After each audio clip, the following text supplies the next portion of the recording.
Attention SSS pensioners!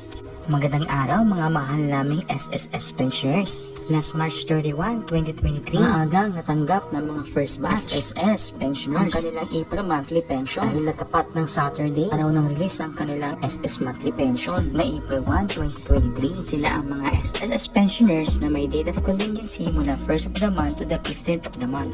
Para naman po sa mga SSS pensioners na may date of contingency na 16th to the last day of the month na second batch, Ang date of contingency ay batay sa mga sumusunod na SSS guidelines sa taas. Base sa date of contingency birth date kapag retiree, date of death kung survivor pensioner at date of operation kapag disability pensioner naman.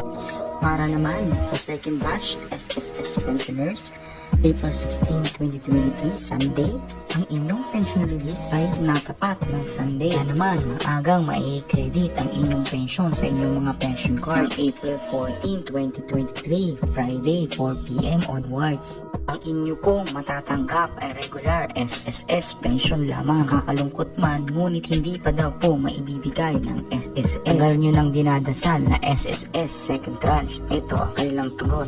Understand the pensioners' plight and the difficulty they are currently experiencing due to the pandemic.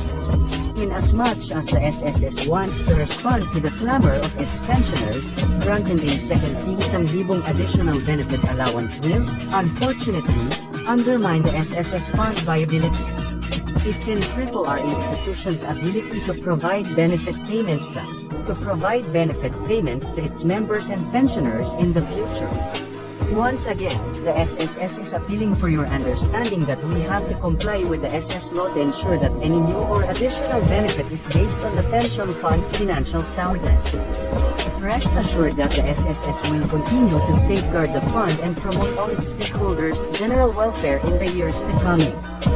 Ayon sa kanila, hindi pa kayang ibigay ng SSS ang additional second tranche dahil tiyak na ikalulugi ito ng SSS. Kung nagustuhan mo ang video na ito na nakatulong sa iyo, don't forget to subscribe, like, and share para updated ka sa aking mga latest content. Maraming salamat po sa panunood. Ingat po parate. God bless you all.